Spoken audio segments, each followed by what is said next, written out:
tidak usah beli make up.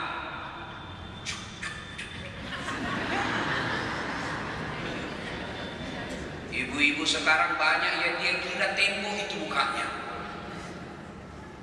Kuning, biru, abu-abu, coklat, habisnya dikasih tikungan.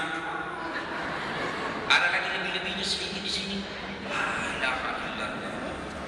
Ada begitu di sini? Ada? Tidak ada kan? Tak usah ibu. Bu. Biar ibu dandan coklat, biru, abu-abu keren. Biar ibu kasih dandan bagaimana, suaminya tetap tahu, oh ini istri saya. Tidak berubah mukanya ibu, tetap seperti itu. Mending wudu. Berapa banyak perempuan tidak sholat gara-gara make up? Berapa banyak perempuan tidak sholat gara-gara make up dan jilbab? Untuk tidak ada saya lihat di sini. Itu kalau di Jakarta banyak jilbab sakaratul maut. Tahu jilbab sakaratul maut? Yang susah makainya Pak. Ada talinya 2 meter, dia ikat di lehernya. Kencang, tidak bisa sudah goyang-goyang lehernya karena sudah diikat. Sudah itu, dia kasih pentul 14. Ada kuningnya, ada birunya, ada abu-abu. Kasih miring lagi sedikit. Ada kayak pohon di belakang. Tiba waktu sholat, tidak pergi sholat. Kenapa? Susah pakai jilbabnya, make upnya sudah tidak mau dilenturkan. Akhirnya tidak sholat. Kalau mau caranya yang praktis, ibu wudhu dulu, baru pakai make up. Sudah itu tahan kentut. Ya biar ibu sudah ya makan. Ya ibu, orang yang selalu ada wudhunya, insya Allah menyenangkan ketika dipandang wajahnya dan manfaat paling nyata di akhirat nanti. Orang yang selalu ada wudhunya, dalam surah Al-Fat 29 Allah jelaskan, orang yang selalu ada wudhunya fi ma'un fi wujuhihim min asari sujud, di muka mereka nanti di akhirat bercahaya mukanya, bercahaya wajahnya, karena dia selalu ada wudhu dan selalu nampak, selalu bercahaya. Jelas ya? Mulai sekarang selalu ada wudhu. Ya, mau kemana saja Pak, selalu ada wudhu. Bahkan orang yang tidur, Rasulullah tidak pernah sekali waktu tidak ada wudhunya. Bahkan mau tidur sekalipun, wudhu dulu. Orang yang selalu wudhu sebelum tidur, maka malaikat berdoa. Ini dijelaskan dalam hadis Bukhari. Bapak tidur dulu, wudhu dulu, baru tidur, maka setiap bapak bergerak, hapus dosa, gerak, dihapus dosanya, bergerak lagi, dihapus dosanya. Orang kalau tidur kan pasti selalu gerak.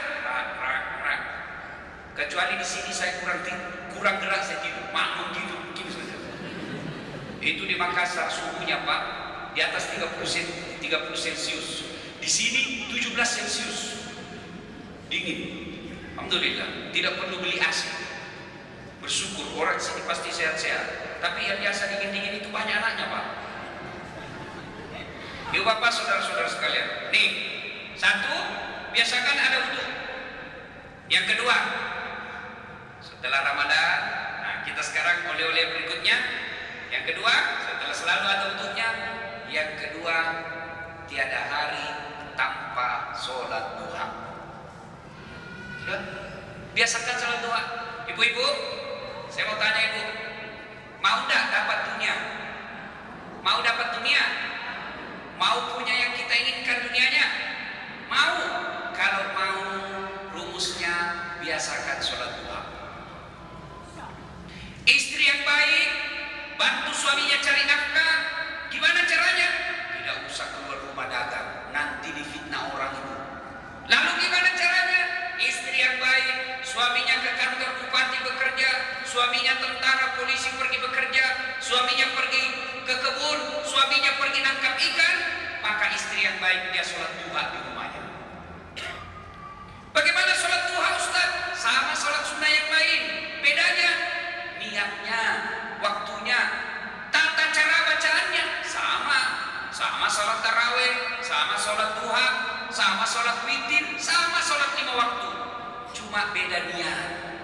Ini selalu yang tanya. Waktunya antara jam 7 atau jam 8 sampai dengan sebelum duhur. Waktu paling bagus jam 9 pagi. Ada yang tanya, ini paling sering ditanya ibu, Ustaz, bagaimana niatnya? Niat yang usolli yang kita baca itu umumnya hanya ulama Melayu yang mengajarkan. Timur Tengah tidak ada yang mengajarkan usolli. Tapi kalau mau baca silahkan. Maka bapak kalau pergi coba lihat. Kalau pergi tanah suci, lihat orang Arab. Jalan masuk masjid, jalan, berdiri langsung takbir. Kalau kita kan lama dulu Pak, karena menghafal. Akhirnya tidak jadi sholat. Kenapa? Lupa sholatnya. Niat tidak harus diucapkan. Mau ucapkan boleh, tapi tidak diucapkan tetap sah. Niat itu bahasa hati. Kalau mau ucapkan begini, sholli sunnatal duha raka'ataini lillahi ta'ala, Allahu Akbar. Saya niat sholat sunnah 2 rakaat. Sunnah hukumnya bagi saya lillahi ta'ala, Allahu Akbar. Itu bahasa Indonesianya. Pun kalau masih tidak tahu, silakan. Bahasa Gayo boleh, bahasa Bugis boleh, bahasa Jawa silakan. Bahkan boleh begini. Bahasa Arab tidak hafal, bahasa Indonesia susah. Ambil jalan pintas. Gimana caranya? Berdiri tegak menghadap kiblat. Baru bilang begini, Tuhan, sholat sunnah duha ya, Allahu Akbar. Sudah, boleh. Ya ketawa Pak, saya serius ini. Boleh. Cuma jangan begitu terus. Sambil belajar. 2 rakaat berikutnya ulang lagi. Tuhan, masih seperti yang tadi. Allahu Akbar. Selesai itu baca doa iftitah. Sudah takbir, baca doa iftitah. Yang kedua, berikutnya baca Al-Fatihah. Yang berikutnya sunnah membaca wadduha kalau hafal. Kalau tidak hafal, surah apa saja. Bahkan boleh tidak ada surah pendek. Boleh. Sunnah itu artinya utama. Kalau tidak dilakukan tetap sah. Sunnah selesai membaca Fatihah, baca surah pendek. Paling pendek, paling tidak 1 ayat. Boleh. Wallahuddallin. Amin. Bismillahirrahmanirrahim. Yasin. Allahu Akbar. Boleh. 2 rakaat berikutnya. Wallahuddallin. Amin. Bismillahirrahmanirrahim. Toha. Allah. Boleh. Sunnah memang membaca wadduha kalau hafal. Kalau tidak hafal, ya sudah, surah apa saja. Yang penting surah yang dihafal. Jangan hafal-hafal setengah. Seperti Wattini. Nah ini biasa kalau dah hafal baik, terakhirnya menjadi Walasli.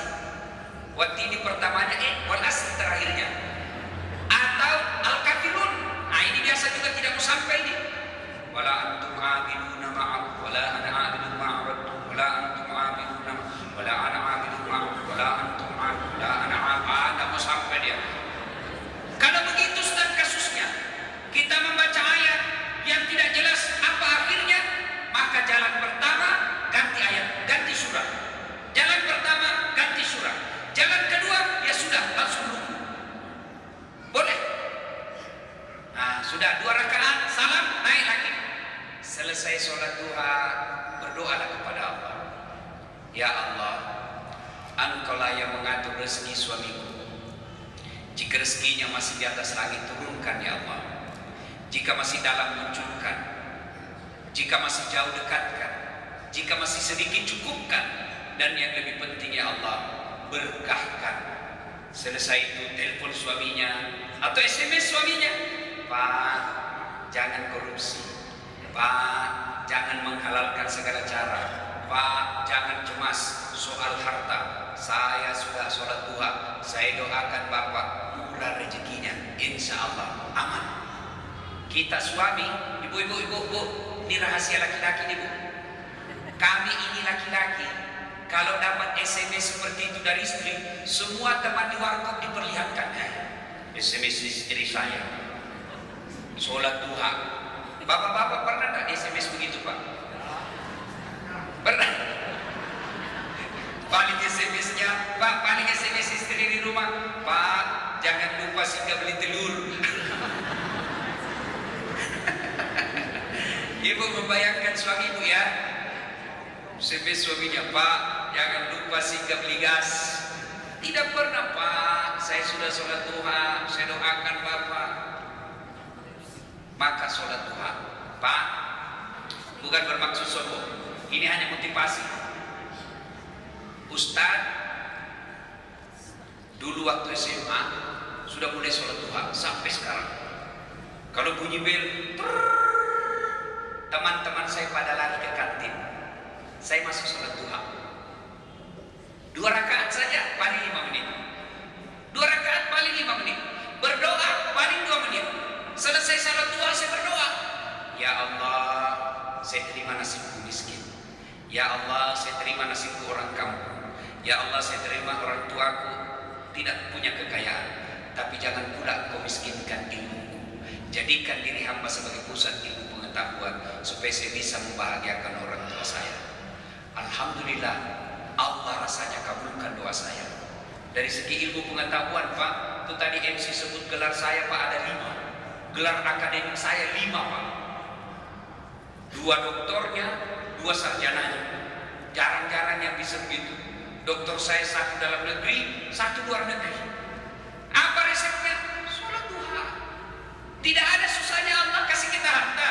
Tidak ada susahnya Allah kasih kita ilmu. Tidak ada susahnya Allah kabulkan doa kita. Maka mintalah pada sholat duha. Nih, ada bapak-bapak nih pegawai negeri, kepala dinas, kepala badan. Tidak usah cari muka sama bapak bupati. Bapak sudah punya muka. Gimana caranya? Cari muka kepada Allah. Kalau Allah yang kabulkan doa bapak, kecil itu namanya bupati, kecil wakil bupati, Allah yang atur. Ada orang, Pak, kalau sama bosnya takut. Santai, Mas. Lebih cari muka kepada Allah. Yang namanya jadi pegawai, Pak, kecil. Dulu waktu saya menjadi dosen UNHAS, bukan saya mau, Pak, universitas yang minta saya. Begitu saya masukkan berkas, dicuri saya punya berkas karena banyak saingan. Lebih 80 yang mendaftar, cuma 5 mau diterima. Banyak saingan. Saya santai. Allah kasih. Jadi orang semua kerusuk-kerusuk nyobok, saya nyobok. Pak, minta kepada Allah. Kalau Allah yang kabulkan, kecil kekuatan rektor, kecil kekuatan manusia. Minta pertolongan Allah. Gimana caranya? Sholat duha. Sholat duha itu Allah khususkan untuk dunia. Maka minta. Maka istri-istri yang baik, bapak-bapak, minta sholat duha. Percayalah, Allah pasti kasih. Bisa, Ibu? Saya sudah sholat duha, Ustaz. Kok tidak dikasih? Berapa Ibu lakukan? 2 1 hari. Kalau cuma 2 1 hari, berarti Ibu cuma dikasih kunci. Kan 8. 2 sampai 8. 2 rakaat baru dikasih kuncinya. Kunci dunia. 4 rakaat, sudah dibuka pintu. 6 rakaat sudah pegang dunianya. 8 rakaat bawa pulang. Jadi kalau cuma 2, Bapak belum punya kunci. Sholat duha. Mulai hari ini, oleh-oleh kita yang kedua, sholat duha. Waktu itu selesai sholat duha, saya baru ke kantin. Kalau ada uang, kalau tidak ada uang, cari anak orang kaya yang bego. Ada PR dasar, ada, kerjakan dulu yang gampang. Tapi belikan saya kue. Sudah, sholat duha. Dulu orang selalu bilang, kampungannya ini Ustaz das, kampungan ini dasar. Saya bilang, biar nih, daripada kau nggak ada kampung. Alhamdulillah, orang hidup di kampung masih bisa makan, tidak perlu keluarkan duit. Banyak tetangga yang bisa bantu, sehat pemandangannya. Bersyukurlah kita jadi orang kampung. Beberapa saat yang lalu saya pulang kampung, saya lihat sawah membentang, bagus, hijau, berbukit-bukit. Saya bilang sama teman saya, Anda tahu, orang Eropa, Amerika datang ke Bali hanya untuk lihat sawah. Puluhan juta duitnya habis hanya untuk lihat sawah. Kita di kampung tidak keluar ruangan, sawah membentang, lihat semua gratis. Syukur kita jadi orang kampung. Ini yang kedua, oleh-oleh kita biasakan sholat duha. Selesai sholat duha berdoa. Saya jadi cara Bapak berdoa masih keliru. Banyak yang berdoa sebenarnya tidak berdoa, tapi apa? Menghafal. Berdoa itu tidak harus bahasa Arab, Pak. Berdoa itu pakai bahasa ibu. Kalau Bapak pakai bahasa Arab, belum tentu tahu artinya. Kalau tidak tahu artinya, bingung malaikat. Apa maksudnya ini ibu? Lain di mulut, lain di hati. Dia doa tidak paham. Doanya Amin. Amin. Malaikat bingung. Ini ibu apa maksudnya ini ibu? Mau minta jodoh? Dia niatnya supaya dibukakan kesehatan, tapi yang didoa minta jodoh. Bingung malaikat karena dia tidak tahu apa dia baca. Berdoa itu bahasa ibu. Boleh berdoa begini. Ya Allah, Engkau sudah tahu apa yang Kau mau, maka kabulkanlah. Boleh. Bahkan boleh paling gampang begini. Ya Allah, Engkau sudah tahu apa yang Kau mau. Sudahlah, kasih saya cepat ya Allah. Boleh. Daripada kita bahasa Arab tidak tahu artinya.